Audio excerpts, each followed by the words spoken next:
नमस्कार दोस्तों, स्वागत है आप सभी का हमारे चैनल कैबल एकेडमी पर। देखिए, ये ई दृष्टि का वार्षिक करंट अफेयर्स रिमाइंडर है, जिसमें जुलाई 2019 से लेकर के अगस्त 2020 तक की घटनाओं को संकलित किया गया है। और अपनी इस पूरी सीरीज में जो है हमारा यही प्रयास रहेगा कि कितनी जल्द से जल्द हम इस पूरी बुक को कंप्लीट कर लें। तो चलिए, बुक को कंप्लीट करने से पहले या फिर लेक्चर्स की शुरुआत करने से पहले कुछ चीज़ों के बारे में जान लेते हैं। 2 मिनट लूँगा, ज़्यादा समय नहीं लूँगा आप लोगों का। देखिए, यहाँ पर अनुक्रमणिका दी हुई है, यानी कि पाठ्यक्रम दिया हुआ है इस पूरी बुक का। तो देखिए, यह पूरी बुक उम्मीद है आप सभी के पास होगी अब तक।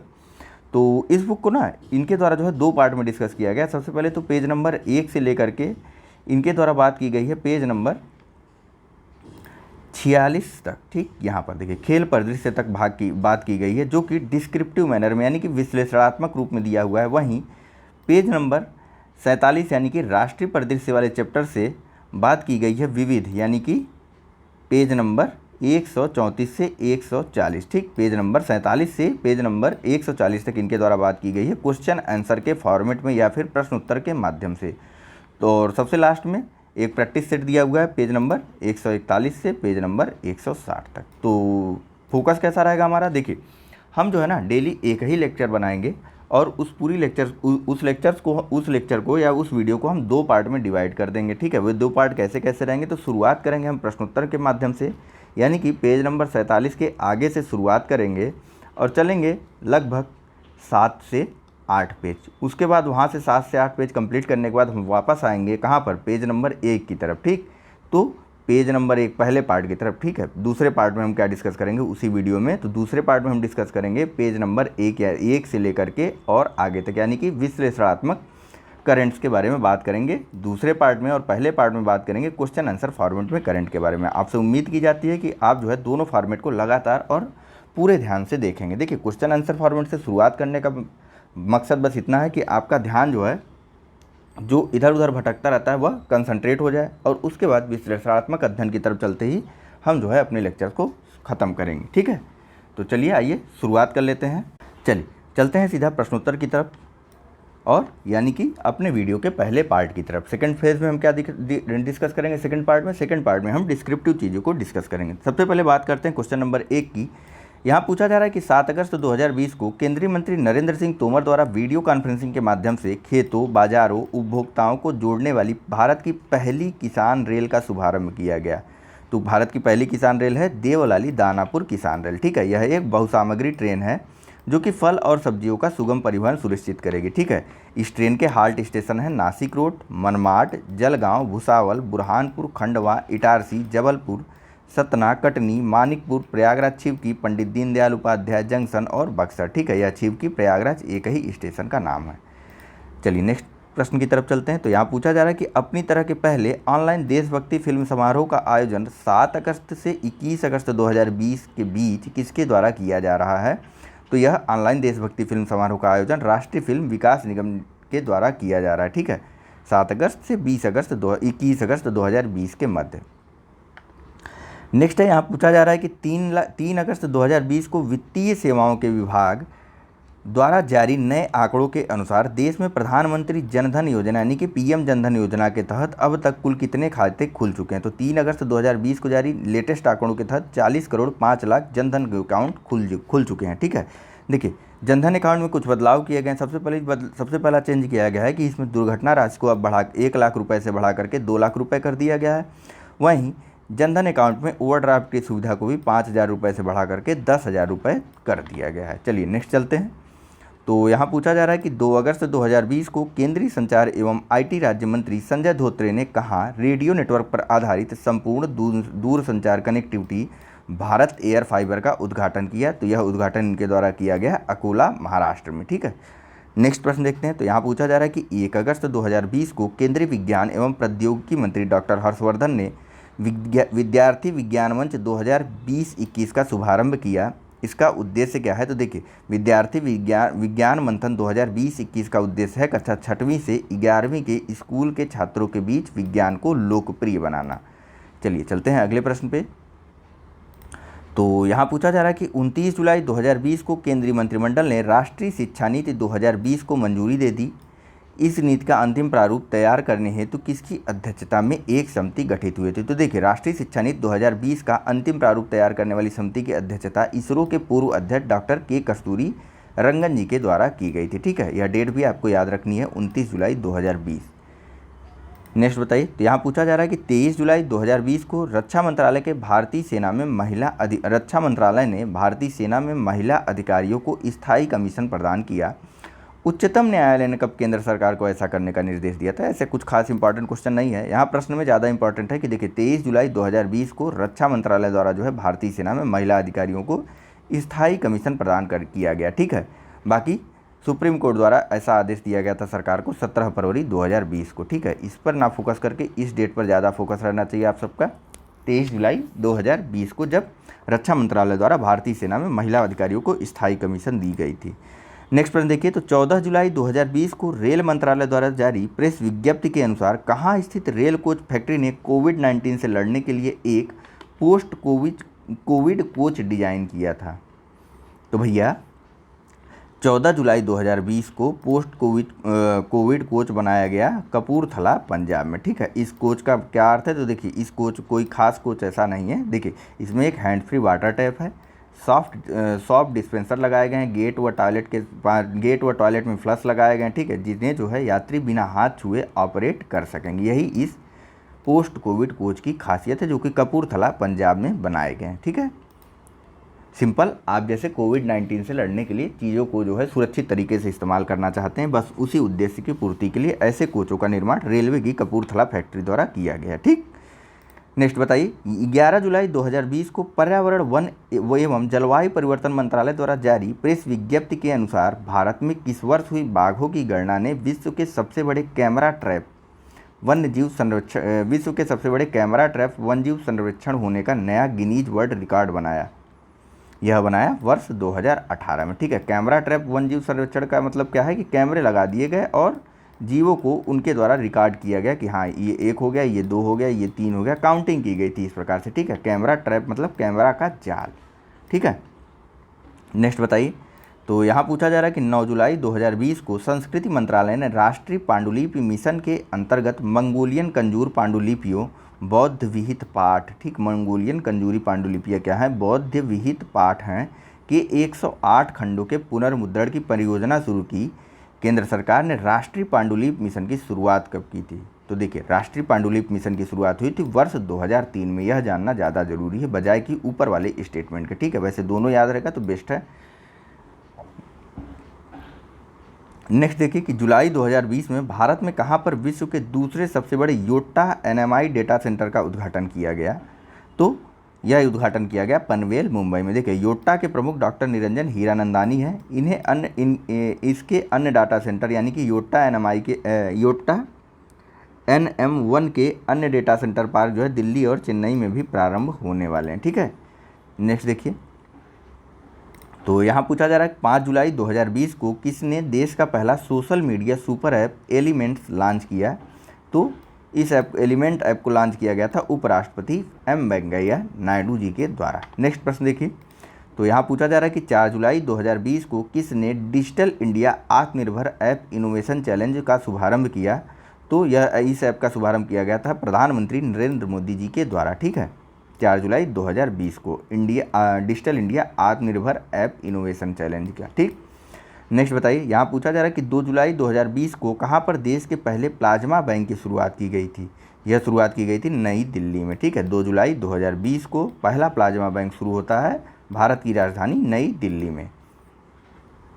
नेक्स्ट है, जून 2020 में किस संस्था ने कोविड-19 से बचने के लिए एक व्यवहार परिवर्तन अभियान navigate the new normal launch किया? तो navigate the new normal launch किया नीति आयोग के द्वारा। ठीक, या नीति आयोग ने। ठीक है, इसका मकसद क्या है? एक व्यवहार परिवर्तन अभियान। व्यवहार परिवर्तन अभियान में क्या किया जाता है? सिंपल, सोशल डिस्टेंसिंग, मास्क लगाना और हाथों को बार बार धोना, सैनिटाइज करना इत्यादि चीज़ों को व्यवहार परिवर्तन अभियान के तहत चालू किया गया नीति आयोग के द्वारा नेविगेट द न्यू नॉर्मल के तहत। ठीक है, नेक्स्ट बताइए, तो यहाँ पूछा जा रहा है कि 25 जून 2020 को किसने भारतीय रेड क्रॉस सोसाइटी के ई ब्लड सर्विसेज मोबाइल ऐप का शुभारंभ किया?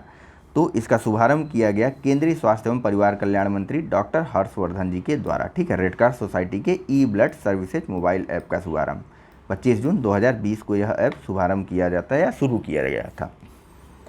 नेक्स्ट है 24 जून 2020 को केंद्रीय स्वास्थ्य एवं परिवार कल्याण मंत्री डॉक्टर हर्षवर्धन ने टीबी रिपोर्ट 2020 जारी की। इसके अनुसार वर्ष 2019 में कितने लाख टीबी रोगी दर्ज किए गए?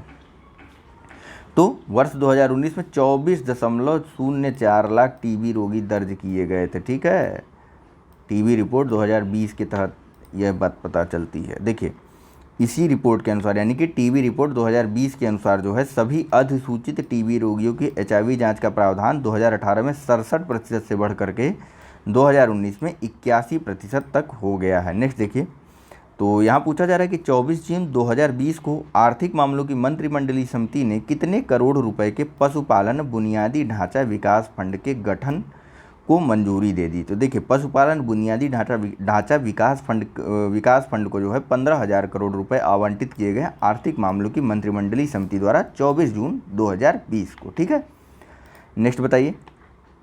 तो यहाँ पूछा जा रहा है कि 23 जून 2020 को भारत के बाहर विश्व का पहला योग विश्वविद्यालय लॉस एंजल्स यूएसए में शुरू हुआ।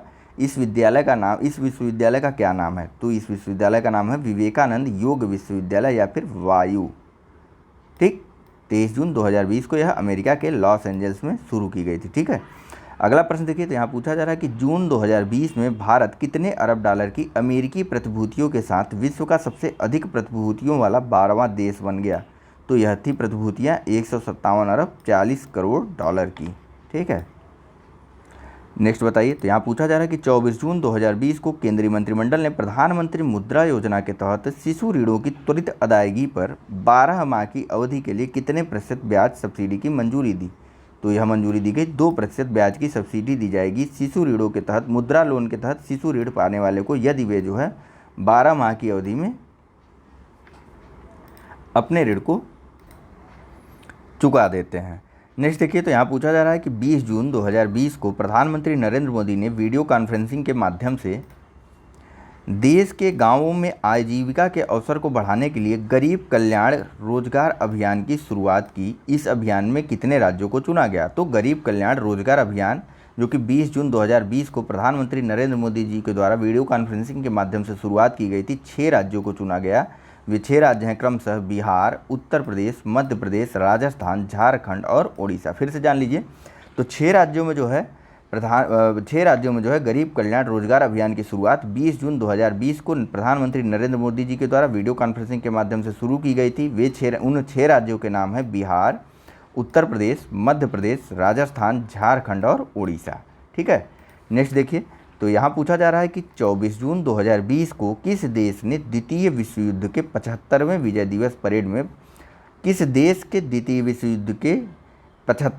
दिवस परेड में भारतीय सैन्य दल ने भाग लिया था? तो रूस के द्वितीय विश्व युद्ध के 75वें विजय दिवस के अवसर पर भारतीय सैन्य दल ने भाग लिया था 24 जून 2020 को। ठीक है, नेक्स्ट बताइए।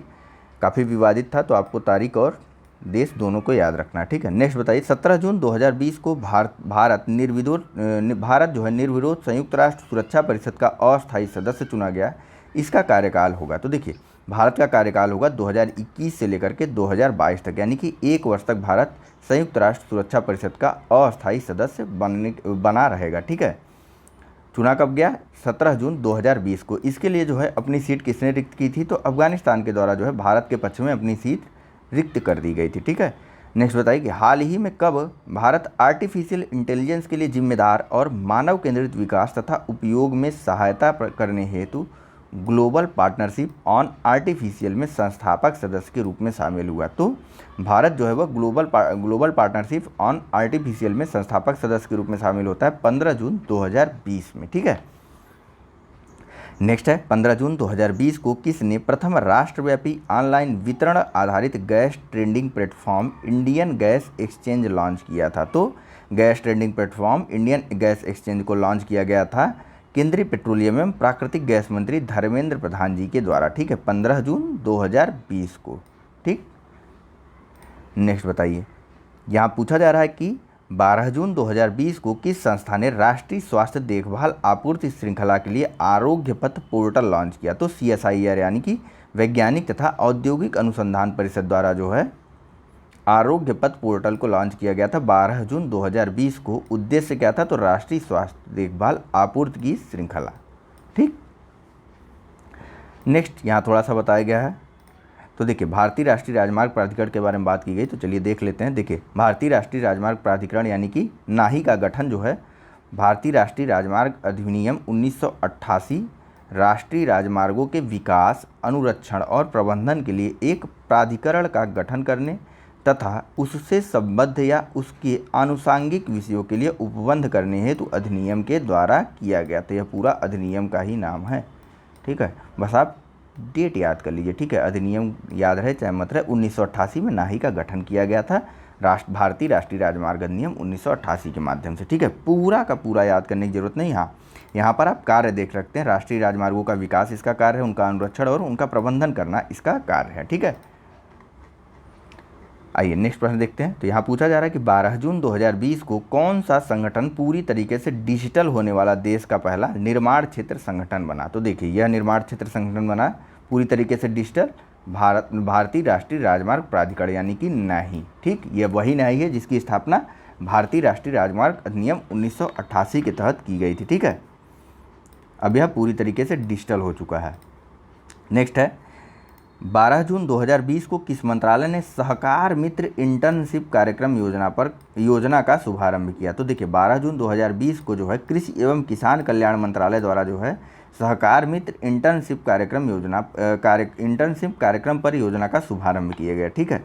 नेक्स्ट है 11 जून 2020 को किस संस्था ने साझा नीति और सर्वोत्तम प्रथाओं को बढ़ावा देने के लिए संयुक्त साइंस कम्युनिकेशन फोरम का गठन किया था। तो देखिए विज्ञान और प्रौद्योगिकी विभाग द्वारा जो है 11 जून 2020 को संयुक्त साइंस कम्युनिकेशन फोरम का गठन किया गया। उद्देश्य यह था कि जो सार्वजनिक क्षेत्र के विज्ञान संचार संस्थान हैं और जो एजेंसियां हैं वे आपसी बातचीत, सहयोग और समन्वय के माध्यम से सुविधाजनक रूप से एक दूसरे से संपर्क में बने रहें, ठीक है। या फिर यूँ कहें कि संयुक्त साइंस कम्युनिकेशन फोरम का उद्देश्य है कि सार्वजनिक क्षेत्र के विज्ञान संचार संस्थान और एजेंसियों के बीच आपसी बातचीत, सहयोग और समन्वय को सुविधाजनक बनाना, ठीक। नेक्स्ट देखते हैं। तो यहाँ पूछा जा रहा है कि 11 जून 2020 को मानव संसाधन विकास मंत्रालय द्वारा जारी इंडिया रैंकिंग 2020 में विश्वविद्यालयों की श्रेणी में किस संस्थान को शीर्ष स्थान प्राप्त हुआ। तो यह स्थान प्राप्त हुआ भारतीय विज्ञान संस्थान यानी कि IISc बेंगलुरु को विश्वविद्यालय यानी कि यूनिवर्सिटीज़ की रैंकिंग में शीर्ष स्थान प्राप्त हुआ है, ठीक है। देखिए सबसे पहले जानिए यह रैंकिंग किसके द्वारा जारी की जाती है। तो मानव संसाधन विकास मंत्रालय द्वारा इंडिया रैंकिंग 2020 जारी की जाती है, जो कि विश्वविद्यालयों या फिर कॉलेजों से संबंधित रैंकिंग है, ठीक है। इसमें भारतीय विज्ञान संस्थान IISc बेंगलुरु को प्रथम स्थान मिलता है विश्वविद्यालयों की श्रेणी में। वहीं ओवरऑल रैंकिंग में IIT मद्रास को प्रथम स्थान प्राप्त हुआ, ठीक है। प्रबंधन की यानी मैनेजमेंट की श्रेणी में IIM अहमदाबाद को शीर्ष स्थान प्राप्त हुआ और कॉलेजों की श्रेणी में मिरांडा हाउस कॉलेज नई दिल्ली को सर्वोच्च स्थान प्राप्त हुआ, ठीक है। मेडिकल की श्रेणी में एम्स नई दिल्ली को शीर्ष स्थान प्राप्त हुआ। इसका उद्देश्य क्या है इंडिया रैंकिंग का। तो देखिए इंडिया रैंकिंग का उद्देश्य है मानव संसाधन विकास मंत्रालय द्वारा जो है 29 सितंबर 2015 को राष्ट्रीय संस्थागत रैंकिंग रूपरेखा यानी कि NIRE के तहत इस रैंकिंग की शुरुआत की गई थी, ठीक है। नेक्स्ट देखिए, तो यहाँ पूछा जा रहा है वैसे यह इसका उद्देश्य नहीं है, यह इसका शुरुआत किस प्रकार से की गई थी यह बताया गया, ठीक है। नेक्स्ट देखिए, यहाँ पूछा जा रहा है कि 7 जून 2020 को भारतीय खाद्य संरक्षा एवं मानक प्राधिकरण यानी कि FSSAI द्वारा वर्ष 2019-20 के लिए खाद्य सुरक्षा सूचकांक जारी किया गया। इस सूचकांक में बड़े राज्यों में किस राज्य को शीर्ष स्थान प्राप्त हुआ। तो भैया जो FSSAI यानी कि भारतीय खाद्य संरक्षा एवं मानक प्राधिकरण द्वारा खाद्य सुरक्षा सूचकांक जारी किया गया, उसमें बड़े राज्यों की श्रेणी में गुजरात को प्रथम स्थान प्राप्त होता है, छोटे राज्यों की श्रेणी में शीर्ष स्थान गोवा को प्राप्त हुआ और केंद्र शासित प्रदेशों की श्रेणी में चंडीगढ़ को शीर्ष स्थान प्राप्त हुआ है, ठीक है।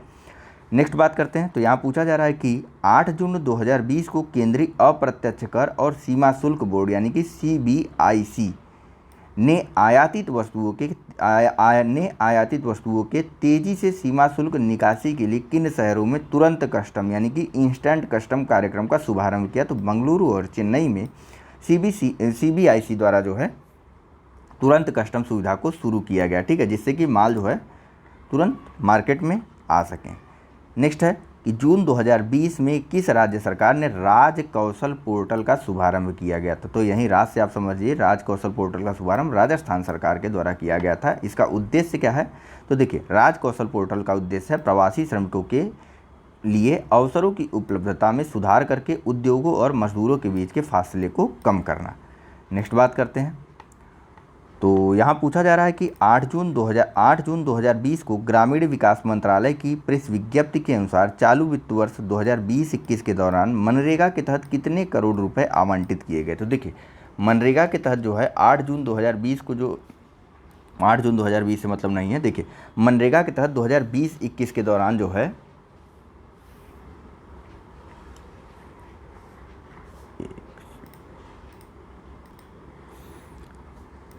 1,01,500 करोड़ रुपए का बजट आवंटित किया गया। ठीक है, चालू वित्तीय वर्ष यानी कि 2020-21 के लिए। ठीक है, नेक्स्ट देखिए। तो यहाँ पूछा जा रहा है कि 8 जून 2020 को केंद्रीय मंत्री डॉक्टर जितेंद्र सिंह ने किस क्षेत्र के लिए केंद्रीय प्रशासनिक अधिकरण यानी कि कैट, ठीक, सेंट्रल एडमिनिस्ट्रेटिव ट्रिब्यूनल की 18वीं खंडपीठ का उद्घाटन कहाँ किया गया। तो देखिए सेंट्रल कैट की 18वीं खंडपीठ का उद्घाटन जो है जम्मू कश्मीर और लद्दाख क्षेत्र के लिए किया गया है। ठीक है, या फिर वहाँ किया गया है।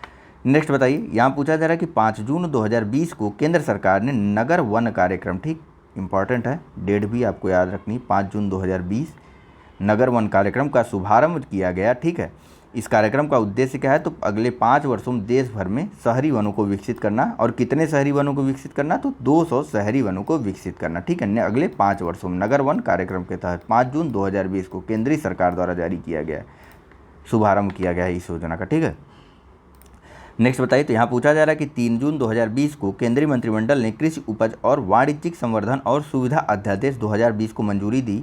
इस अध्यादेश का मुख्य उद्देश्य क्या है, तो देखिए कृषि उपज और वाणिज्यिक संवर्धन और सुविधा अध्यादेश 2020 का उद्देश्य यह है कि किसान जो है अपनी उपज के लिए सिर्फ और सिर्फ मंडी समिति पर निर्भर ना रहे, वे मंडी समिति से बाहर भी व्यापार कर सकते हैं, या मंडी समिति से बाहर भी उनके लिए व्यापार के अतिरिक्त अवसरों को उपलब्ध कराना ही इस अध्यादेश का उद्देश्य है, जो जिसे कि 3 जून 2020 को मंजूरी दी गई है। ठीक है, नेक्स्ट बात करते हैं। तो यहाँ पूछा जा रहा है कि 3 जून 2020 को किसने बिजली में Akhil Bharatiya real time market को लॉन्च किया। तो देखिए बिजली में Akhil Bharatiya real time market को लॉन्च किया गया है केंद्रीय विद्युत एवं नवीन तथा नवीकरणीय ऊर्जा मंत्री स्वतंत्र प्रभार RK सिंह जी के द्वारा। ठीक है, नेक्स्ट प्रश्न की बात करते हैं। तो यहाँ पूछा जा रहा है कि 2 जून 2020 को फिल्म मीडिया इकाइयों को तर्कसंगत बनाने तथा, काफ़ी इंपॉर्टेंट है, ध्यान रखिएगा इस पर, 2 जून 2020 को फिल्म मीडिया इकाइयों को तर्कसंगत बनाने तथा स्वायत्त निकायों की समीक्षा पर गठित विशेषज्ञ समिति ने अपनी रिपोर्ट केंद्रीय सूचना एवं प्रसारण मंत्री प्रकाश जावड़ेकर को सौंपी। इस समिति के अध्यक्ष कौन थे, तो भैया फिल्म मीडिया को इकाइयों को तर्कसंगत बनाने वाली समिति के अध्यक्ष थे बिमल जुल्का, जिन्होंने अपनी रिपोर्ट 2 जून 2020 को केंद्रीय सूचना एवं प्रसारण मंत्री प्रकाश जावड़ेकर को सौंप दी। ठीक है, नेक्स्ट प्रश्न देखिए। तो यहाँ पूछा जा रहा है कि 1 जून 2020 को भारत सरकार द्वारा लॉन्च PM स्वनिधि, ये देखिए PM स्वनिधि योजना के लाभार्थी कौन है, तो PM स्वनिधि योजना जिसका शुभारंभ 1 जून 2020 को किया गया था, इसके लाभार्थी स्ट्रीट वेंडर यानी कि जो ठेली और रेहड़ी पटरियों पर जो ठेलिया और रेहड़ी वाले जो होते हैं वे इस योजना के लाभार्थी हैं। ठीक है, इसके तहत यानी कि PM स्वनिधि योजना के तहत 10,000 रुपये तक का उनको ऋण दिया जाएगा और ऋण पर सरकार द्वारा 7% ब्याज सब्सिडी भी प्रदान की जाएगी। ठीक है, 7% ब्याज सब्सिडी दी जा रही है। ठीक है, चलिए नेक्स्ट देखिए। तो यहाँ पूछा जा रहा है कि 1 जून 2020 को किसने खेलो इंडिया पाठशाला कार्यक्रम को लॉन्च किया। तो केंद्रीय युवा कार्यक्रम और खेल राज्य मंत्री स्वतंत्र प्रभार किरण रिजिजू के द्वारा जो है खेलो इंडिया पाठशाला कार्यक्रम का शुभारंभ किया गया 1 जून 2020 को। ठीक है, नेक्स्ट देखते हैं। तो यहाँ पूछा जा रहा है कि 13 मई 2020 को केंद्रीय वित्त मंत्री निर्मला सीतारमण ने आत्मनिर्भर भारत अभियान के तहत कोविड-19 के खिलाफ भारतीय अर्थव्यवस्था की लड़ाई में व्यवसायों विशेषकर MSME को राहत और ऋण सहायता देने के लिए अहम उपायों की घोषणा की। इस घोषणा के तहत MSME फंड्स ऑफ फंड के माध्यम से कितने हज़ार करोड़ रुपए की इक्विटी सुलभ कराई जाएगी। तो देखिए 50,000 करोड़ रुपए का एक MSME फंड्स ऑफ फंड बनाया गया है आत्मनिर्भर भारत अभियान के तहत, ठीक है, कोविड-19 से लड़ने के लिए। चलिए नेक्स्ट प्रश्न देखते हैं। ऐसे प्रश्नों को लगातार पढ़ने में थकावट हो जाती है, आप लोग भी सुन रहे होंगे तो आप लोग को भी लग रहा होगा कि अरे लगातार। चलिए नेक्स्ट बात करते हैं। तो यहाँ पूछा जा रहा है कि 12 मई 2020 को किस मंत्रालय ने चैंपियंस पोर्टल की शुरुआत की थी? तो चैंपियंस पोर्टल की शुरुआत जो है 12 मई 2020 को एमएसएमई मंत्रालय यानी कि सूक्ष्म लघु एवं उद्यम मंत्रालय के द्वारा की गई थी, ठीक है। चैंपियंस का पूरा नाम है creation and harmonious application of modern process for increasing the output and national strength, ठीक। नेक्स्ट देखते हैं। तो यहाँ पूछा जा रहा है कि 11 सिंपल आपको चैंपियंस पोर्टल की शुरुआत किस डेट को हुई थी और किस मंत्रालय द्वारा शुरू की गई थी, यह ज़्यादा जरूरी है ध्यान रखना, ठीक है।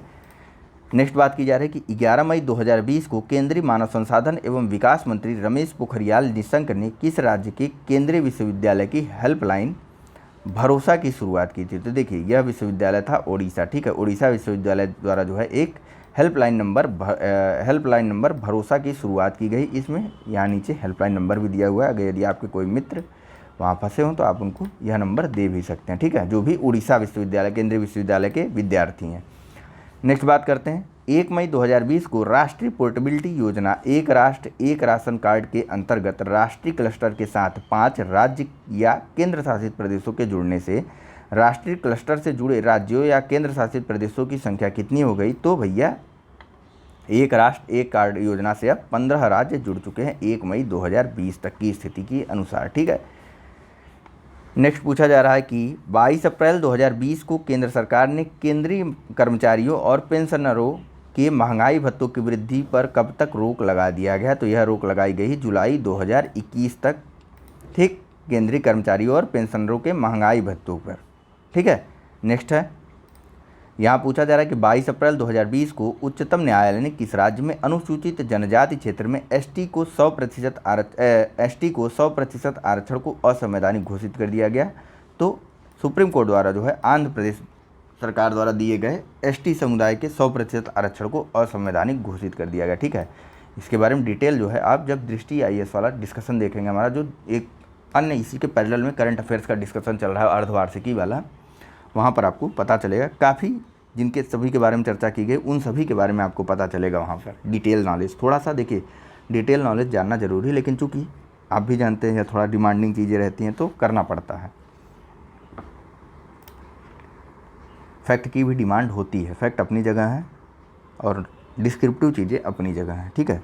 चलिए बात करते हैं अगले क्वेश्चन की। तो यहाँ पूछा जा रहा है कि 22 अप्रैल 2020 को केंद्रीय मंत्रिमंडल ने भारत कोविड-19 आपात प्रतिक्रिया और स्वास्थ्य प्रणाली पैकेज के लिए कितने करोड़ रुपए निवेश को स्वीकृति दी थी? तो देखिए भारत सरकार द्वारा जो है 15,000 करोड़ रुपए की स्वीकृति दी गई भारत कोविड-19 आपात प्रतिक्रिया और स्वास्थ्य प्रणाली पैकेज के रूप में, ठीक है। इसके द्वारा जो है क्या किया जाएगा? स्वास्थ्य प्रणालियों को और ज़्यादा मजबूत किया जाएगा, ठीक है, उनमें ढांचागत सुधार भी किया जाएगा।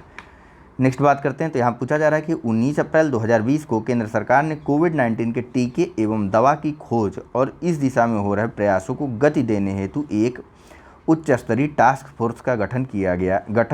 इस टास्क फोर्स को नेतृत्व कौन प्रदान करेगा? तो देखिए इस टास्क फोर्स को नेतृत्व प्रदान किया जाएगा नीति आयोग के सदस्य एवं प्रधानमंत्री के वैज्ञानिक सलाहकार के द्वारा, ठीक है।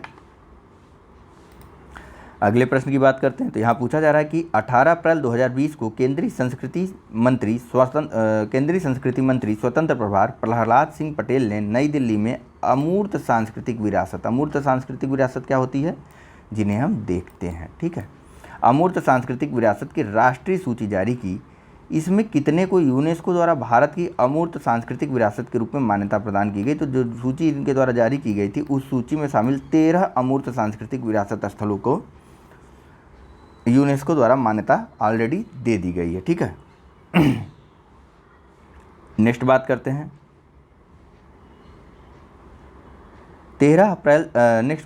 17 अप्रैल 2020 को केंद्रीय कृषि एवं किसान कल्याण मंत्री नरेंद्र सिंह तोमर ने किसान रथ मोबाइल ऐप लॉन्च किया गया। इस ऐप की टैगलाइन क्या है? तो भैया किसान रथ मोबाइल ऐप की टैगलाइन है किसान का अपना वाहन। उद्देश्य क्या है? तो किसानों और व्यापारियों को कृषि उत्पाद के परिवहनों हेतु इन्हें ट्रांसपोर्टरों से जोड़ने के लिए सुविधा प्रदान करना, ठीक है, यही इसका उद्देश्य है।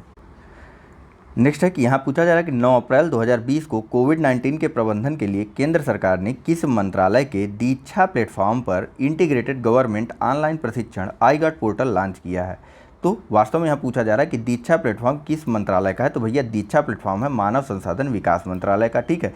इसी दीक्षा प्लेटफॉर्म पर केंद्रीय सरकार द्वारा कोविड-19 के प्रबंधन या मैनेजमेंट के लिए 9 अप्रैल 2020 को एक पोर्टल लॉन्च किया गया जिसका नाम है आई गॉट, ठीक। इस पोर्टल का यानी कि आई गॉट का पूरा नाम है इंटीग्रेटेड गवर्नमेंट ऑनलाइन प्रशिक्षण, ठीक है। इस पोर्टल में क्या है, तो देखिए इस पोर्टल पर स्वास्थ्य, आंगनबाड़ी, आंगनबाड़ी, स्वास्थ्य सुरक्षा व्यवस्था तथा मनोवैज्ञानिक आदि विषयों से संबंधित सुझाव तथा पाठ्य सामग्रियों को उपलब्ध कराया गया है। साथ ही साथ इन पाठ्य मॉड्यूलों से जुड़ा भी जा सकता है, ठीक है।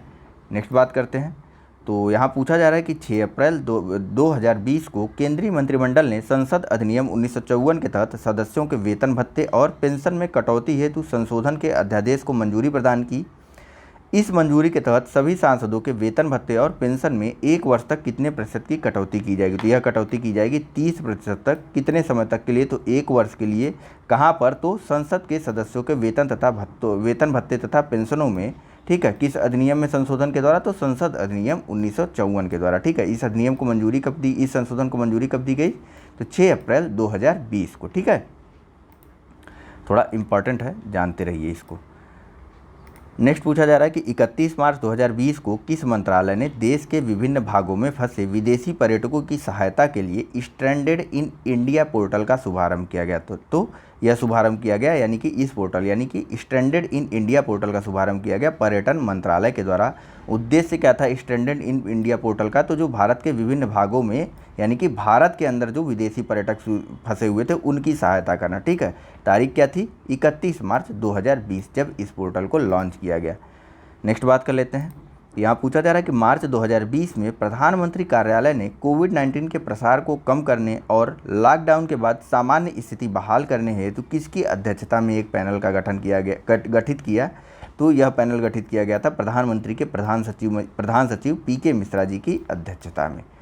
नेक्स्ट बात करते हैं, तो यहाँ पूछा जा रहा है कि 26 मार्च 2020 को केंद्रीय वित्त एवं कारपोरेट कार्य मंत्री निर्मला सीतारमण ने गरीबों के लिए प्रधानमंत्री गरीब कल्याण योजना के तहत कितने लाख करोड़ रुपए के राहत पैकेज की घोषणा की। तो देखिए प्रधानमंत्री गरीब कल्याण योजना के तहत 1.70 लाख करोड़ रुपए के राहत पैकेज की घोषणा की गई थी, ठीक है। इसके द्वारा जो है स्वास्थ्य कर्मियों के साथ दुर्घटना हेतु 50 लाख रुपए का बीमा कवर, महिला जनधन खाता धारकों को 500 रुपये प्रति माह, मनरेगा के तहत मजदूरी की दर को 182 रुपये से बढ़ा करके 202 रुपये यानी कि 20 रुपये की बढ़ोतरी की गई मनरेगा की मजदूरी में, ठीक है। वहीं 5 किलोग्राम गेहूं या चावल तथा गरीब परिवारों को मुफ्त गैस सिलेंडर दिया जाना था, ठीक है। नेक्स्ट बात करते हैं, तो यहाँ पूछा जा रहा है कि 6 मार्च 2020 को किस देश को हिंद महासागर आयोग में 5वें पर्यवेक्षक के रूप में शामिल किया गया। तो देखिए हिंद महासागर आयोग में 5वें पर्यवेक्षक के रूप में भारत को शामिल किया गया, ठीक है, 6 मार्च 2020 को। आगे बात करते हैं, तो यहाँ पूछा जा रहा है कि मार्च 2020 में संयुक्त राष्ट्र की कौन सी एजेंसी ने भारत के नागरिकता संशोधन अधिनियम 2019 के मुद्दे पर उच्चतम न्यायालय में याचिका दायर की। तो यह याचिका दायर की गई थी संयुक्त राष्ट्र मानवाधिकार आयोग यानी कि UNHCR के द्वारा, ठीक है।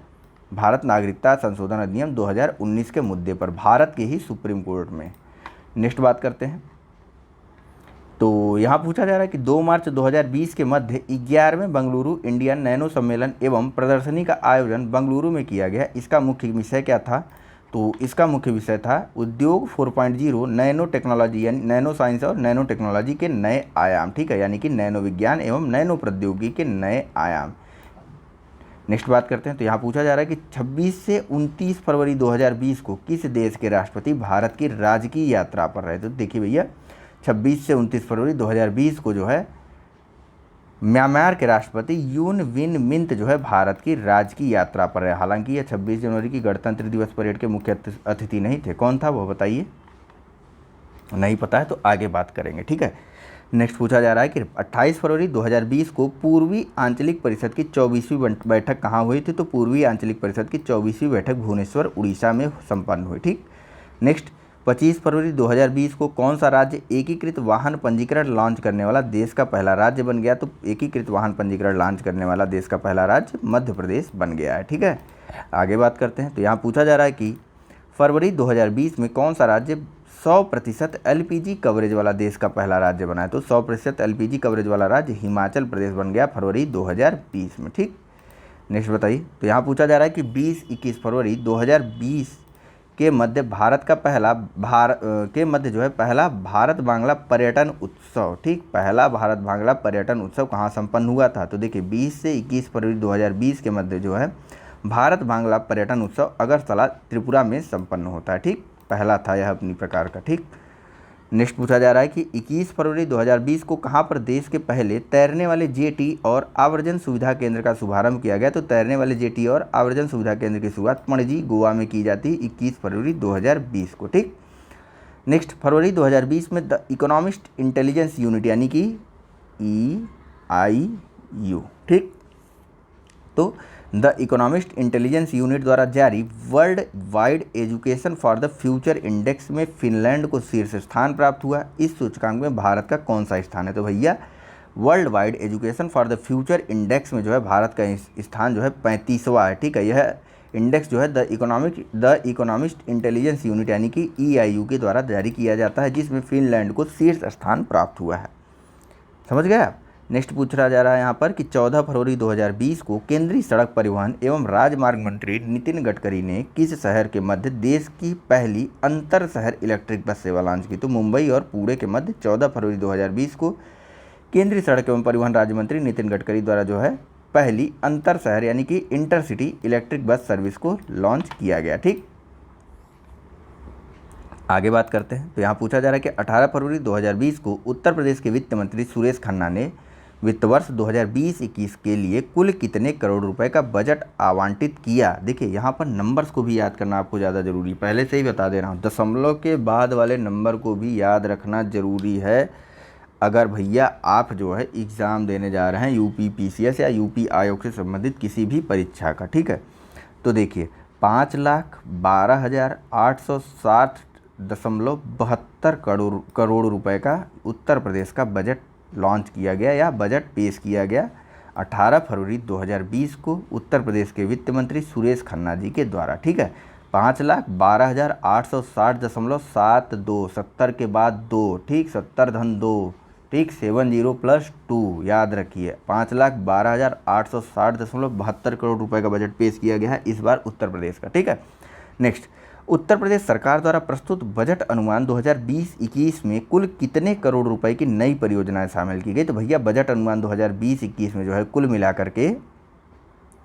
10,967.87 करोड़ रुपए की नई परियोजनाओं को सम्मिलित किया गया। ठीक है, 10,967.87 करोड़ की नई परियोजनाओं को शामिल किया गया है उत्तर प्रदेश के बजट अनुमान 2020-21 में। ठीक है, नेक्स्ट उत्तर प्रदेश सरकार ने बजट अनुमान 2020-21 में मुख्यमंत्री सुमंगला योजना हेतु कुल कितने करोड़ रुपए प्रस्तावित किए हैं? तो भैया मुख्यमंत्री सुमंगला योजना हेतु 1200 करोड़ रुपए प्रस्तावित किए गए हैं बजट अनुमान 2020-21 में।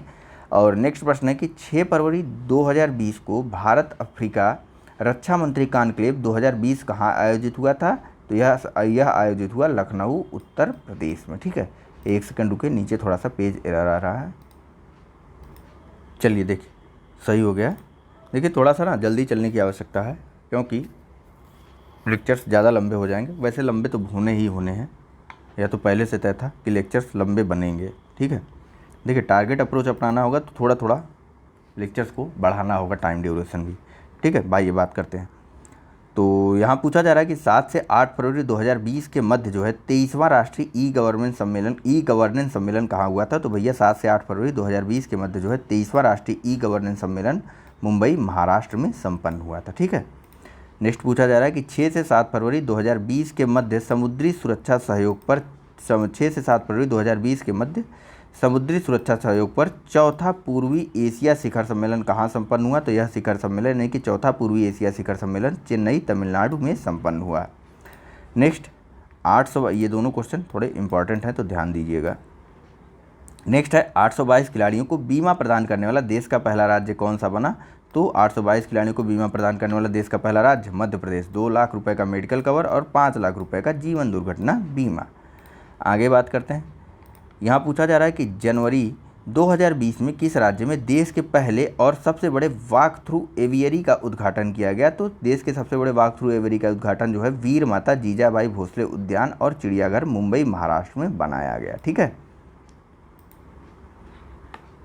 आगे बात करते हैं। यहाँ पूछा जा रहा है कि 26 जनवरी 2020 को भारत के 71वें गणतंत्र दिवस परेड में 71वें गणतंत्र दिवस समारोह में बतौर मुख्य अतिथि किस देश के राष्ट्रपति शामिल हुए थे? तो यह शामिल हुए थे ब्राज़ील के राष्ट्रपति जेयर बोल्सोनारो। ठीक है, हमारे 71वें गणतंत्र दिवस समारोह में मुख्य अतिथि के रूप में ब्राज़ील के राष्ट्रपति शामिल हुए थे, जेयर बोल्सोनारो।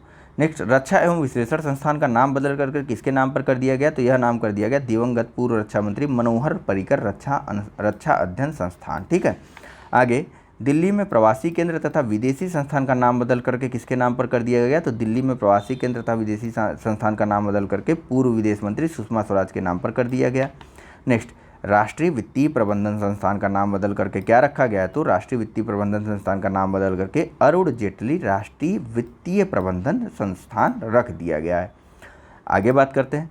7 से 8 फरवरी 2020 के मध्य 23वां राष्ट्रीय ई गवर्नेंस सम्मेलन कहाँ हुआ था? तो ई गवर्नेंस सम्मेलन 23वां संपन्न होता है मुंबई महाराष्ट्र में 7 से 8 फरवरी 2020 के मध्य। रिपीटेड क्वेश्चन है, इसी पेज के पहला प्रश्न यही था।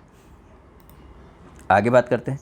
कौन सा हवाई अड्डा देश का पहला सिंगल यूज प्लास्टिक मुक्त हवाई अड्डा बन गया? तो यह हवाई अड्डा बना है दिल्ली का अंतर्राष्ट्रीय हवाई अड्डा। ठीक है, नेक्स्ट, यूरो 6 उत्सर्जन के अनुकूल ईंधनों का उपयोग भारत में किस तिथि से लागू किया गया? तो यूरो 6 यानी कि यूरो 6 उत्सर्जन के अनुकूल ईंधनों का प्रयोग भारत में 1 अप्रैल 2020 से लागू किया गया। ठीक है, यह वही भारत 6 है। ठीक है, आगे बात करते हैं। पर्यावरण, वन एवं जलवायु परिवर्तन मंत्रालय भारत सरकार ने ब्लू फ्लैग प्रमाण पत्र प्रदान करने हेतु कितने समुद्री तटों का चयन किया? तो 13 समुद्री तटों का चयन किया गया है पर्यावरण, वन एवं जलवायु परिवर्तन मंत्रालय द्वारा ब्लू फ्लैग प्रमाण पत्र प्रदान करने के लिए। देखिए, यह प्रमाण पत्र यानी कि ब्लू फ्लैग प्रमाण पत्र जो है FEE foundation for environmental education द्वारा जल की गुणवत्ता, सुरक्षा, पर्यावरण शिक्षा और सूचना हेतु निर्धारित 33 मानकों को पूरा करने वाले समुद्री तटों को दिया जाता है। ठीक है, सिंपल आपको यह याद रखना किसके द्वारा दिया जाता है? तो FEE foundation for environmental education द्वारा। ठीक है, मानक क्या क्या है? जल की गुणवत्ता, बीच की सुरक्षा व्यवस्था, पर्यावरणीय शिक्षा और सूचना आदि 33 मानक है। मुख्य रूप से यह 4 मानक ध्यान रखने हैं। आगे है 21-22 जनवरी 2020 के मध्य NIC टेक कॉन्क्लेव 2020 का आयोजन कहाँ किया गया? तो यह आयोजन यानी कि NIC टेक कॉन्क्लेव 2020 का आयोजन नई दिल्ली में 21 से 22 जनवरी 2020 के मध्य किया गया था। आगे देखते हैं। यहाँ पूछा जा रहा है कि 21 जनवरी 2020 को उपराष्ट्रपति M वेंकैया नायडू द्वारा तेलुगु अध्ययन हेतु स्थापित नए विशिष्टता केंद्र का उद्घाटन किस स्थान पर किया गया? तो यह उद्घाटन किया गया नेल्लोर, आंध्र प्रदेश में। नेक्स्ट, किस राज्य के विश्वविद्यालयों में गांधी चेयर और महाविद्यालयों में गांधी स्तंभ की स्थापना की जाएगी? तो गांधी चेयर और गांधी स्तंभ की स्थापना जो है मध्य प्रदेश के विश्वविद्यालय और विद्यालयों में, महाविद्यालयों में की जाएगी। ठीक है, महाविद्यालयों में गांधी स्तंभ की और विश्वविद्यालयों में गांधी चेयर की। नेक्स्ट, 12 से 16 जनवरी 2020 के मध्य 23वें राष्ट्रीय युवा महोत्सव का आयोजन लखनऊ में किया गया। ठीक है, थोड़ा इंपॉर्टेंट नेचर का ध्यान रखिएगा। 12 से 16 जनवरी के मध्य हुआ था। ठीक है, 12 से 16 जनवरी 2020 के मध्य 23वें राष्ट्रीय युवा महोत्सव का आयोजन लखनऊ में किया गया। इस महोत्सव का मुख्य थीम या विषय क्या था? तो इस महोत्सव की मुख्य थीम थी fit youth fit India. Next, 13 जनवरी 2020 को केंद्रीय मंत्री नितिन गडकरी और राजनाथ सिंह ने संयुक्त रूप से एक IT आधारित इंटीग्रेटेड रोड एक्सीडेंट डेटाबेस यानी कि IRAD प्रोजेक्ट लॉन्च किया। यह किसके द्वारा विकसित किया गया है? तो देखिए, IRAD प्रोजेक्ट को विकसित किया गया है IIT मद्रास के द्वारा। ठीक है, देखिए, IRAD एक IT टेक्नोलॉजी है जिसके द्वारा जो है मोबाइल ऐप और टेबलेट डाटा के उपयोग से एक्सीडेंटल जोन यानी एक्सीडेंटल स्थल के संबंध में जानकारी एकत्र की जाएगी। ठीक है, नेक्स्ट बात करते हैं। यहाँ पूछा जा रहा है कि 10 जनवरी 2020 को केंद्रीय विद्युत मंत्रालय द्वारा जो है राज्य ऊर्जा दक्षता सूचकांक 2019 जारी किया गया। इस सूचकांक में शीर्ष 3 स्थान पाने वाले राज्य कौन कौन से हैं? तो शीर्ष 3 स्थान पाने वाले राज्य हरियाणा, केरल और कर्नाटक है। ठीक है, कहाँ पर? राज्य ऊर्जा दक्षता सूचकांक 2019 में। ठीक है, किसके द्वारा यह जारी किया जाता है? नीति आयोग? नहीं, यह सूचकांक जारी किया जाता है केंद्रीय विद्युत मंत्रालय के द्वारा। ठीक है, नेक्स्ट बात करते हैं। तो यहाँ पूछा जा रहा है कि 14 से 16 जनवरी 2020 के मध्य रायसीना डायलॉग 2020 का आयोजन कहाँ किया गया? तो देखिए भैया, रायसीना डायलॉग 2020 का आयोजन नई दिल्ली में किया गया 14 से 16 जनवरी 2020 के मध्य। आगे बात करते हैं, तो यहाँ पूछा जा रहा है कि 12 जनवरी 2020 को कलकत्ता पोर्ट ट्रस्ट की 150वीं वर्षगांठ के अवसर पर इसका नाम बदल करके किसके नाम पर कर दिया गया? तो कलकत्ता पोर्ट ट्रस्ट की 150वीं वर्षगांठ के अवसर पर इसका नाम बदल करके श्यामा प्रसाद मुखर्जी जी के नाम पर कर दिया गया। नेक्स्ट, 8 जनवरी 2020 को आर्थिक मामलों पर मंत्रिमंडलीय समिति ने पूर्वोत्तर प्राकृतिक गैस पाइपलाइन ग्रिड की स्थापना के लिए इंद्रधनुष गैस ग्रिड लिमिटेड IGGL को वायबिलिटी गैप फंडिंग के पूंजीगत अनुदान को मंजूरी दी।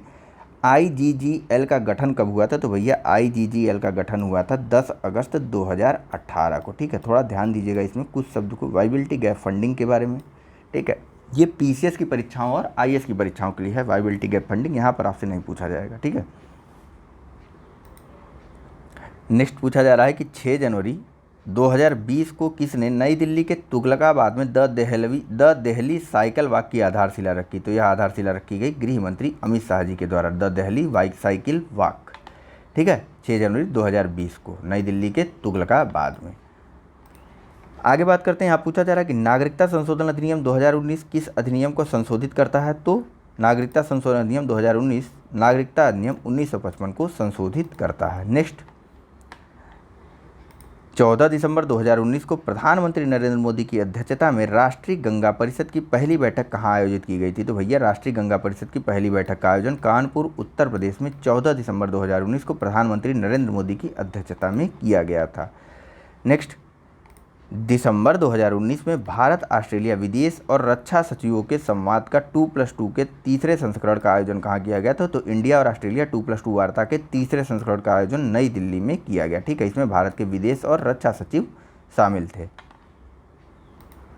आगे बात करते हैं, नवंबर 2019 में QS एशिया यूनिवर्सिटी रैंकिंग 2020 में कौन सी संस्थान शीर्ष पर है? तो QS एशिया यूनिवर्सिटी रैंकिंग में नेशनल यूनिवर्सिटी ऑफ सिंगापुर सबसे उच्च स्थान पर है। भारतीय संस्थानों में IIT बॉम्बे को शीर्ष 34वां स्थान प्राप्त हुआ। ठीक है, IIT बॉम्बे 34वें स्थान पर रही QS एशिया यूनिवर्सिटी रैंकिंग में। ठीक है, नेक्स्ट, नवंबर 2019 में जारी एक रिपोर्ट के अनुसार राजस्थान के किस झील में सामूहिक रूप से प्रवासी पक्षियों की मौत हुई? तो राजस्थान की झील सांभर झील। ठीक, राजस्थान की झील सांभर झील। सांभर झील में जो है एवियन बोटुलिज्म, जो कि एक बैक्टीरिया जनित बीमारी है, इसके कारण जो है सामूहिक रूप से कई प्रवासी पक्षियों की मौत हो गई थी। ठीक है, आगे बात करते हैं,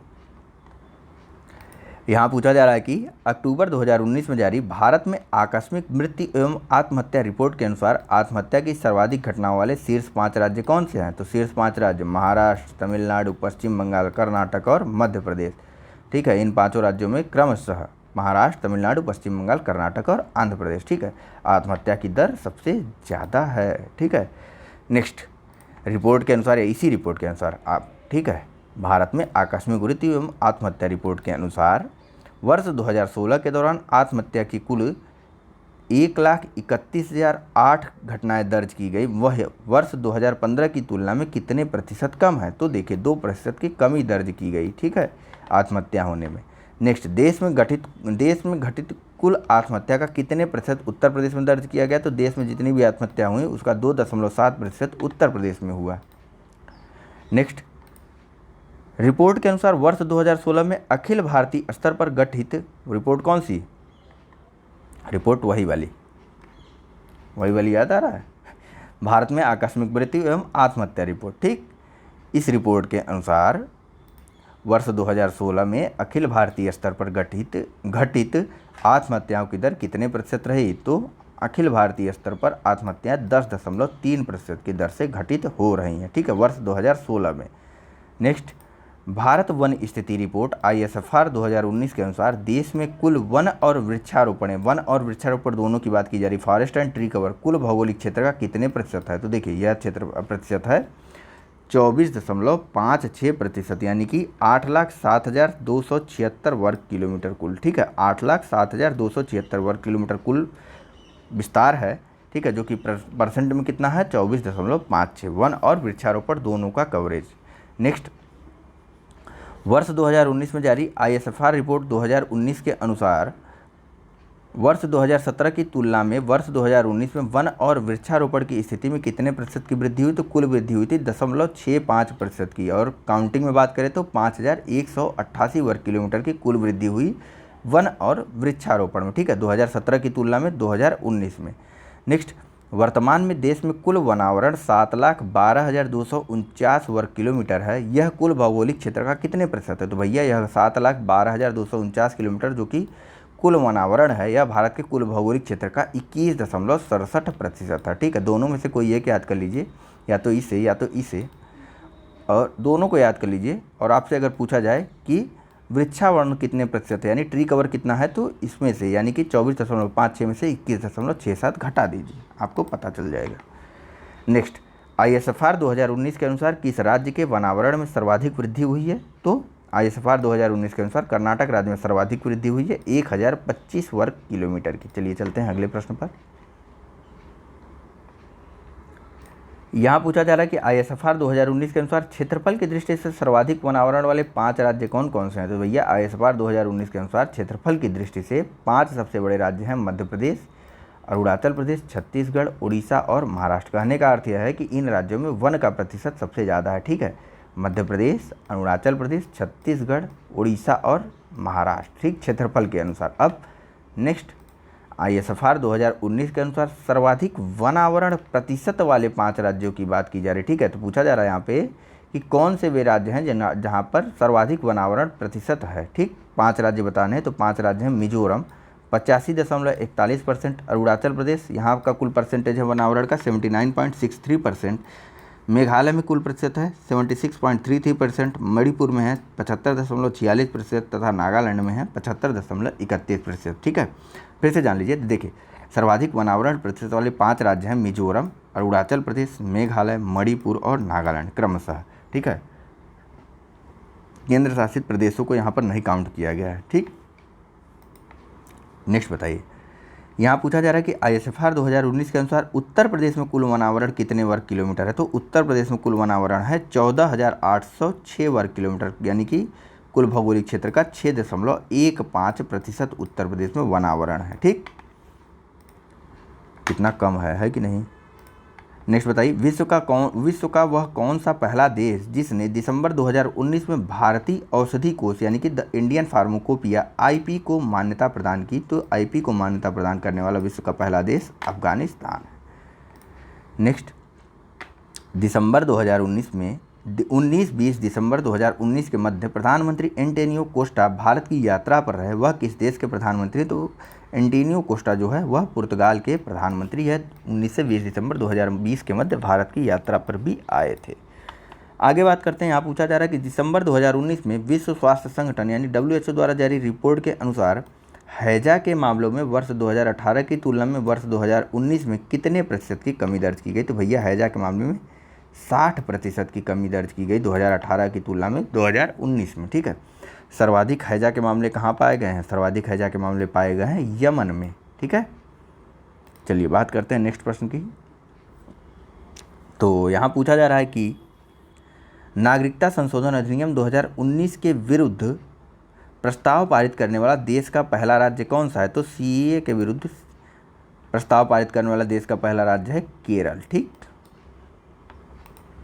नेक्स्ट, 25 से 27 नवंबर 2019 के मध्य कॉमनवेल्थ यूथ पार्लियामेंट 2019 का आयोजन कहाँ हुआ था? ठीक, तो कॉमनवेल्थ यूथ पार्लियामेंट 2019 का आयोजन नई दिल्ली में 25 से 27 नवंबर 2019 के मध्य हुआ। आगे बताइए, यहाँ पूछा जा रहा है कि भारतीय पोषण कृषि कोष BPKK का शुभारंभ किया गया। तो भारतीय पोषण कृषि कोष या फिर BPKK का शुभारंभ 18 नवंबर 2019 को हुआ, ठीक है। BPKK के 2 महत्वपूर्ण यह बिंदु हैं, वे हैं खाद्य एटलस का विकास करना, साथ ही साथ पोषण अभियान हेतु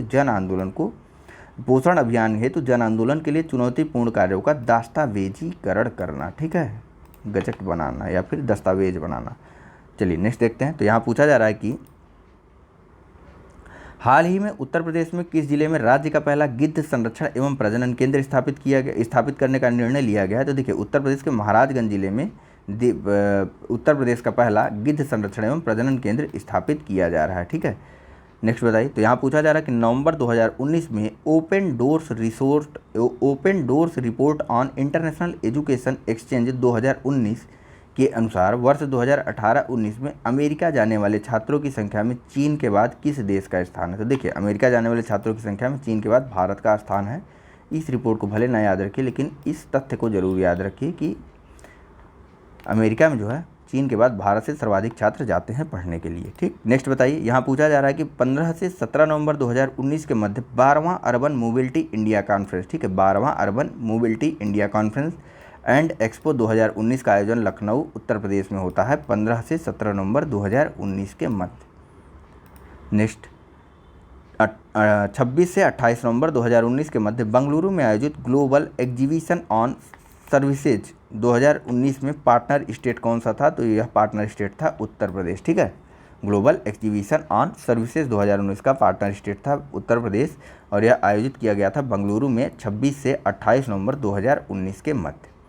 नेक्स्ट यहाँ पूछा जा रहा है कि नवंबर 2019 में स्विट्जरलैंड के प्रमुख बिजनेस स्कूल यानी कि IMD द्वारा जारी ग्लोबल टैलेंट इंडेक्स या फिर विश्व प्रतिभा सूचकांक, देखिए इंग्लिश में इन रिपोर्टों को जानना ज़्यादा जरूरी है, हिंदी में भी, दोनों लैंग्वेज में जानना जरूरी है। ठीक है, विश्व प्रतिभा सूचकांक 2019 या फिर विश्व प्रतिभा सूचकांक किसके द्वारा जारी किया जाता है? यह जारी किया जाता है IMD के द्वारा। ठीक है, ग्लोबल टैलेंट इंडेक्स 2019 में भारत को स्थान मिला 59वां, इसमें स्विट्जरलैंड प्रथम स्थान पर था। ठीक, आइए आगे बात करते हैं। यहाँ पूछा जा रहा है कि नवंबर 2019 में भारत के महापंजीयक कार्यालय द्वारा देश में मातृ मृत्यु दर से संबंधित स्पेशल बुलेटिन ऑन फिर से पढ़ता हूँ। नवंबर 2019 में भारत के महापंजीयक कार्यालय द्वारा देश में मातृ मृत्यु दर से संबंधित report special bulletin on maternal mortality in India 2015-17 के अनुसार देश में MMR की रेट यानी कि मातृ मृत्यु दर की रेट क्या है? ठीक, अनुपातिक प्रति 1 लाख जीवित जन पर कितनी रह गई? तो प्रति 1 लाख जीवित जन पर MMR हो गई है 122 2015-17 की special bulletin on maternal mortality rate के अनुसार। ठीक है, उत्तर प्रदेश में मातृ मृत्यु दर का अनुपात प्रति 1 लाख जीवित जन पर कितना है? उत्तर प्रदेश में मातृ MMR की रेट है प्रति 1 लाख जीवित जन पर 216। ठीक है, नेक्स्ट पूछा जा रहा है कि 23 से 25 नवंबर 2019 के मध्य 8वां अंतर्राष्ट्रीय पर्यटन मार्ट 2019 का आयोजन कहाँ आयोजित हुआ? तो 8वां अंतर्राष्ट्रीय पर्यटन मार्ट 2019 का आयोजन इम्फाल मणिपुर में 23 से 25 नवंबर 2019 के मध्य संपन्न हुआ था। आगे बात करते हैं। यहाँ पूछा जा रहा है कि 21 नवंबर 2019 को prosperity and inclusion city seal and award सूचकांक 2019 में भारत के कितने शहरों को शामिल किया गया? तो भैया इस सूचकांक में जो है भारत के 3 शहरों को, बेंगलुरु जो कि 83वें नंबर पर रहा, दिल्ली जो कि 101वें नंबर पर रहा, मुंबई जो कि 107वें नंबर पर रहा, शामिल हुए। ठीक है, वहीं ज्यूरिख जो कि स्विट्जरलैंड का शहर है उसे शीर्ष स्थान प्राप्त हुआ इस रिपोर्ट में। ठीक है, नेक्स्ट नवंबर 2019 में institute for economic and peace यानी कि IEP द्वारा वैश्विक आतंकवाद सूचकांक 2019 में आतंकवाद से प्रभावित देशों की सूची में भारत को कौन सा स्थान प्राप्त हुआ? तो भैया IEP द्वारा जारी वैश्विक आतंकवाद सूचकांक 2019 में जो है भारत को 7वां स्थान प्राप्त हुआ और इसी रिपोर्ट में अफगानिस्तान को शीर्ष स्थान पर रखा गया। ठीक है, ये सभी आतंकवाद से प्रभावित देशों की सूचियाँ थी। चलिए नेक्स्ट बात करते हैं। तो यहाँ पूछा जा रहा है कि 19 नवंबर 2019 को दूसरा दक्षिण एशिया शिखर सम्मेलन कहाँ आयोजित हुआ था? तो 19 नवंबर 2019 को दूसरा दक्षिण एशिया सुरक्षा शिखर सम्मेलन आयोजित होता है नई दिल्ली में। नेक्स्ट 20 से 22 नवंबर 2019 के मध्य दूसरा भारत आसियान इन्नोटेक समिट कहाँ आयोजित हुआ था? तो इन्नोटेक समिट डेवाओ फिलीपींस में आयोजित हुआ था। ठीक है, यह समिट जो इन्नोटेक समिट जो है भारत और आसियान के बीच होता है। ठीक है, चलिए आगे देखते हैं। तो यहाँ पूछा जा रहा है कि 20 नवंबर 2019 को चौथा सिंगापुर भारत रक्षा मंत्री संवाद 2019 कहाँ आयोजित हुआ था? तो इसका आयोजन सिंगापुर में ही हुआ था। नेक्स्ट 16 नवंबर 2019 को भारत निर्वाचन आयोग ने पूर्व मुख्य चुनाव आयुक्त TN शेषन की स्मृति में चुनाव अध्ययन के लिए अंतर विषयी दृष्टिकोण पर एक विजिटिंग चेयर स्थापित करने का निर्णय लिया। ठीक है, थोड़ा सा स्टेटमेंट फिर से पढ़ता हूं ताकि आप ध्यान रखिए। 16 नवंबर 2019 को भारत निर्वाचन आयोग ने पूर्व मुख्य चुनाव आयुक्त TN शेषन की स्मृति में चुनाव अध्ययन के लिए अंतर विषयी दृष्टिकोण पर एक विजिटिंग चेयर स्थापित करने का निर्णय लिया। ठीक, अब आगे देखिए, इस विजिटिंग चेयर के संरक्षक कौन होंगे? तो भैया इस विजिटिंग चेयर के संरक्षक होंगे, पेन कहाँ गई, इस विजिटिंग चेयर के संरक्षक होंगे पूर्व मुख्य चुनाव आयुक्त एन गोपाल स्वामी। ठीक है, नेक्स्ट देखिए, तो यहाँ पूछा जा रहा है कि 10 नवंबर 2019 को केंद्रीय पर्यावरण, वन और जलवायु परिवर्तन मंत्रालय ने इंडियन ऑयल कॉरपोरेशन लिमिटेड को कहाँ नए 2G एथेनॉल संयंत्र, ठीक है 2G यानी वही 2G सेकेंड जनरेशन एथेनॉल संयंत्र स्थापित करने के लिए पर्यावरण संबंधी स्वीकृति दी थी? तो भैया सेकेंड जनरेशन एथेनॉल संयंत्र स्थापित करने के लिए पर्यावरण संबंधी मंजूरी दी गई पानीपत हरियाणा में। किसे दी गई? इंडियन ऑयल कॉरपोरेशन लिमिटेड को। ठीक है, थोड़ा देखिएगा गूगल करके कि 2G एथेनॉल संयंत्र क्या होते हैं। ठीक है, काफ़ी ज़रूरी है, इस वजह से आपसे कह रहा हूँ। एक सेकंड रुके, इस चीज़ को हटाऊँ जो ये ब्लू वाला आ रहा है। तो चलिए देखते हैं अगले प्रश्न को। तो यहाँ पूछा जा रहा है कि 6 नवंबर 2019 को किस शिप बिल्डर कंपनी ने भारतीय तटरक्षक बल को ICGS एनी बेसेंट को सौंपा? ठीक है, तारीख याद रखा करिए। ठीक है, 6 नवंबर 2019 को garden rich ship builders and engineers limited द्वारा जो है ICGS एनी बेसेंट को भारतीय तटरक्षक बल को सौंपा गया था। ठीक है, ICGS एनी बेसेंट की लंबाई इतनी है, चौड़ाई इतनी है, क्षमता 308 टन है। ठीक है, विस्थापन क्षमता ज़्यादा जरूरी है, याद रखिए, बाकी लंबाई चौड़ाई उतना ज़रूरी नहीं, वो अभी इतना ज़रूरी नहीं, विस्थापन क्षमता। ठीक है, बस सिंपल ये ध्यान रखिए कि ICGS एनी बेसेंट को garden rich ship builders and engineers limited Kolkata द्वारा बनाया गया और यह भारतीय तटरक्षक बल के लिए बनाया गया। आगे बात करते हैं, यहाँ पूछा जा रहा है कि 10 अक्टूबर 2019 को माँ और नवजात शिशु के जीवन की सुरक्षा के लिए गुणवत्तापूर्ण स्वास्थ्य सेवाएं निःशुल्क प्रदान करने के लिए किस योजना का शुभारंभ किया गया? तो इस योजना का नाम है सुरक्षित मातृत्व आश्वासन योजना, यानी कि सुमन। ठीक है, 10 अक्टूबर 2019 को इस योजना को शुरू किया गया था। उद्देश्य क्या था? तो माँ और नवजात शिशुओं की जीवन की सुरक्षा के लिए गुणवत्तापूर्ण स्वास्थ्य सेवाएं निःशुल्क प्रदान करना। आगे बात करते हैं, यहाँ पूछा जा रहा है कि 22 अक्टूबर 2019 को जारी महिला शांति और सुरक्षा सूचकांक में भारत को कौन सा स्थान प्राप्त हुआ? तो देखिए, महिला शांति और सुरक्षा सूचकांक में भारत को 133वां स्थान प्राप्त हुआ है। ठीक है, इस सूचकांक में नॉर्वे को शीर्ष स्थान प्राप्त हुआ है। थोड़ा आप इसे कहीं भी ऐसे वगैरह में भी कोट कर सकते हैं। नेक्स्ट, अक्टूबर 2019 में जारी दूसरे QS इंडिया यूनिवर्सिटी रैंकिंग 2020 में किस संस्थान को शीर्ष स्थान प्राप्त हुआ? तो रिपीटेड प्रश्न, IIT बॉम्बे को शीर्ष स्थान प्राप्त हुआ। ठीक है, रिपीटेड नहीं है, QS इंडिया की बात हो रही है, वहाँ पर हमने QS एशिया की बात की थी जिसमें IIT बॉम्बे को 34वां स्थान प्राप्त हुआ था। यहाँ पर QS इंडिया यूनिवर्सिटी रैंकिंग में IIT बॉम्बे को पहला स्थान प्राप्त हुआ, वहीं IISc बेंगलुरु को दूसरा स्थान प्राप्त हुआ है, IIT दिल्ली को तीसरा और IIT मद्रास को चौथा स्थान प्राप्त हुआ, यानी कि शुरू के 4 सभी IIT ही हैं। आइए आगे बात करते हैं। 23 अक्टूबर 2019 को जारी Melbourne Mercer global pension index 2019 में भारत को कौन सा स्थान प्राप्त हुआ? तो मेलबर्न मर्सर इंडेक्स 2019 में भारत को 32वां स्थान प्राप्त हुआ। ठीक है, नेक्स्ट, ये क्यों आ जा रहा है बार बार भाई? नेक्स्ट है 25 अक्टूबर 2019 को जारी वैश्विक स्वास्थ्य सुरक्षा सूचकांक 2019 में भारत को कौन सा स्थान प्राप्त हुआ? तो भैया वैश्विक स्वास्थ्य सुरक्षा सूचकांक 2019 में भारत को 57वां और शीर्ष स्थान प्राप्त हुआ, USA को। नेक्स्ट, 23 अक्टूबर 2019 को केंद्र सरकार ने सार्वजनिक क्षेत्र की तेल विपणन company Hindustan Petroleum Corporation Limited एवं Power Grid Corporation of India Limited को महारत्न का दर्जा दिया। इसके बाद देश में महारत्न कंपनियों की कुल संख्या बढ़ करके कितनी हो जाएगी? तो महारत्न कंपनियों की कुल संख्या बढ़ करके 10 हो जाएगी। ठीक है, हिंदुस्तान पेट्रोलियम कॉर्पोरेशन लिमिटेड और power Grid Corporation of India 2 नई महारत्न कंपनियां हैं। ठीक है, नेक्स्ट बताइए, 24 अक्टूबर 2019 को विश्व बैंक समूह तथा अंतर्राष्ट्रीय वित्त निगम द्वारा जारी डूइंग बिजनेस इंडेक्स 2020 में भारत को कौन सा स्थान प्राप्त हुआ? तो भैया डूइंग बिजनेस इंडेक्स में भारत को 63वां और न्यूजीलैंड को पहला स्थान प्राप्त हुआ। यह रैंक किसके द्वारा जारी की जाती? तो यह रैंक जो है विश्व बैंक समूह और अंतर्राष्ट्रीय वित्त निगम द्वारा संयुक्त रूप से जारी की जाती है। ठीक है, चलिए नेक्स्ट देखिए। तो यहाँ पूछा जा रहा है कि 21 अक्टूबर 2019 को जारी राष्ट्रीय अपराध रिकॉर्ड ब्यूरो के आंकड़े क्राइम इन इंडिया रिपोर्ट 2017 के अनुसार महिलाओं के विरुद्ध सबसे ज़्यादा अपराध के मामले किस राज्य में दर्ज किए गए? तो भैया जो NCRB द्वारा आंकड़ा जारी किया गया उसमें महिलाओं के विरुद्ध जो अपराध थे वे सर्वाधिक उत्तर प्रदेश राज्य में दर्ज किए गए। ठीक है, NCRB national crime report bureau.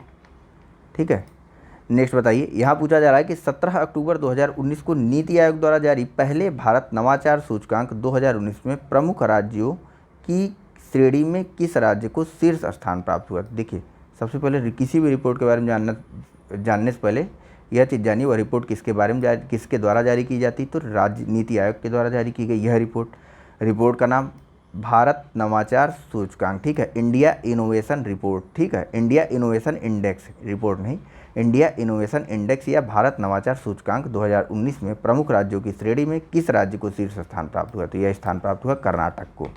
Uttar Pradesh को इस श्रेणी में 7वां स्थान प्राप्त हुआ है, ठीक है, इंडिया इनोवेशन इंडेक्स में उत्तर प्रदेश को 7वां स्थान प्राप्त हुआ है, ठीक है। अच्छा बताइए, राज्य ऊर्जा दक्षता सूचकांक किसके द्वारा जारी किया जाता है, अभी अभी आपको बताया गया है।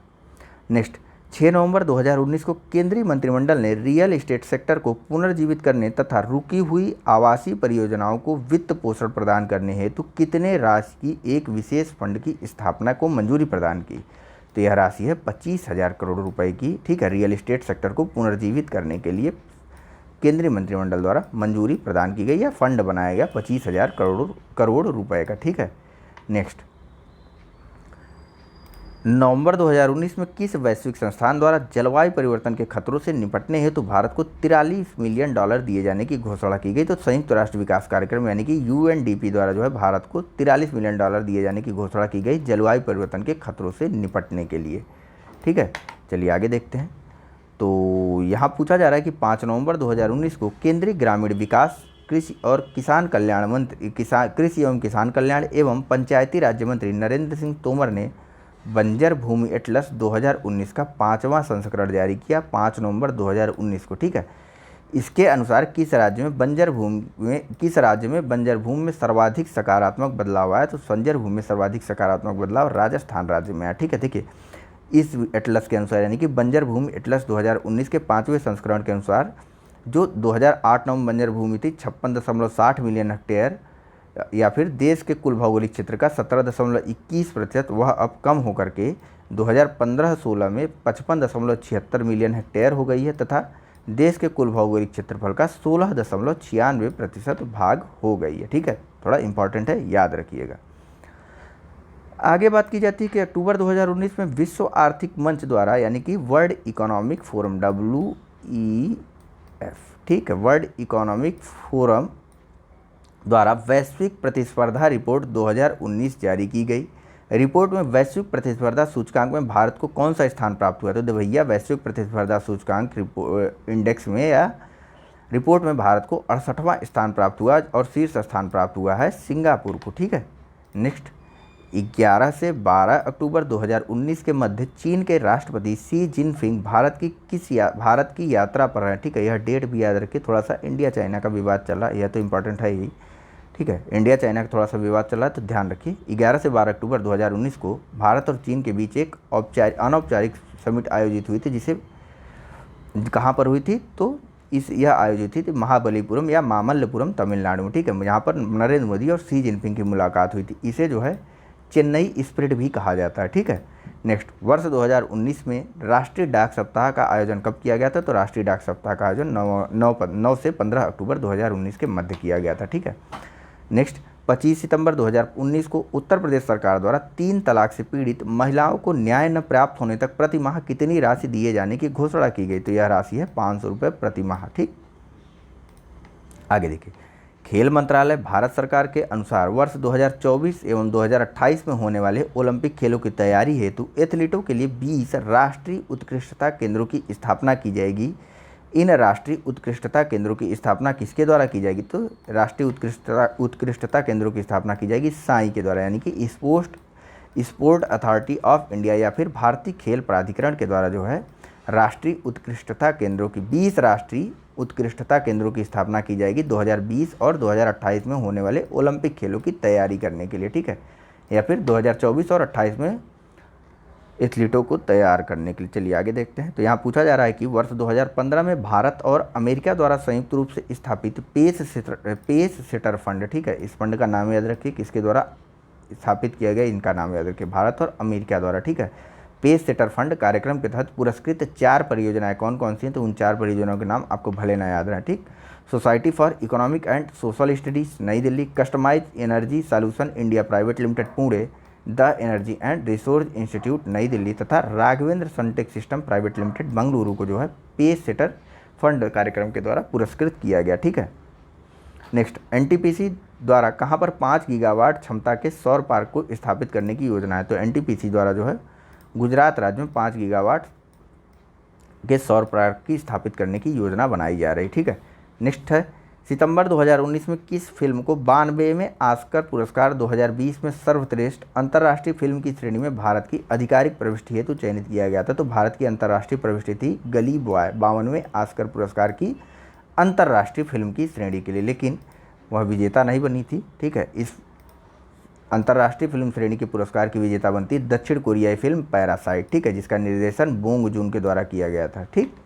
नेक्स्ट, ब्रिटिश पत्रिका द गार्जियन द्वारा 21वीं सदी की 100 सबसे बेहतरीन फिल्मों की सूची में स्थान पाने वाली एकमात्र भारतीय फिल्म कौन सी है? तो यह है गैंग्स ऑफ वासेपुर। निर्देशक कौन है? अनुराग कश्यप। चलिए नेक्स्ट देखते हैं। यहाँ पूछा जा रहा है कि सितंबर 2019 में मुख्यमंत्री योगी आदित्यनाथ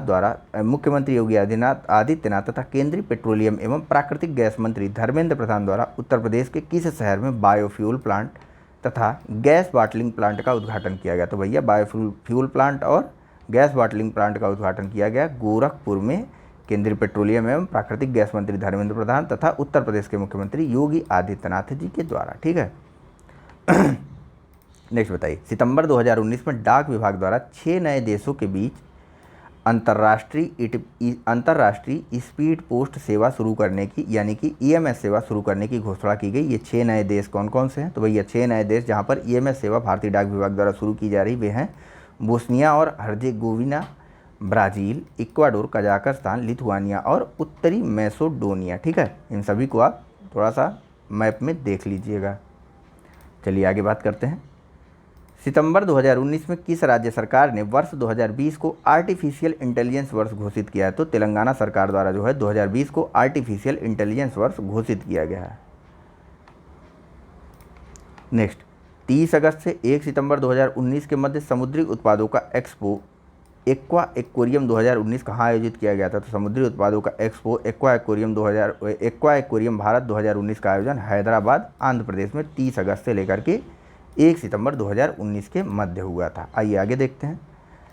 यहाँ पूछा जा रहा है कि सितंबर 2019 में प्रारंभ ईट राइट इंडिया मूवमेंट की टैगलाइन क्या थी? तो भैया ईट राइट इंडिया मूवमेंट की टैगलाइन थी सही भोजन बेहतर जीवन। नारा क्या था? ईट राइट स्टे फिट तभी इंडिया सुपर फिट। ठीक है। ईट राइट स्टे फिट तभी इंडिया सुपर फिट, यह नारा था ईट राइट इंडिया मूवमेंट का। ठीक है। इसकी टैगलाइन सही भोजन और बेहतर जीवन थी। चलिए नेक्स्ट देखते हैं। तो यहाँ पूछा जा रहा है कि 8 से 9 सितंबर 2019 के मध्य पूर्वोत्तर परिषद का 68वां पूर्ण सत्र कहाँ आयोजित किया गया? तो पूर्वोत्तर परिषद का 68वां पूर्ण सत्र आयोजित किया गया गुवाहाटी असम में। ठीक है। नेक्स्ट बताइए।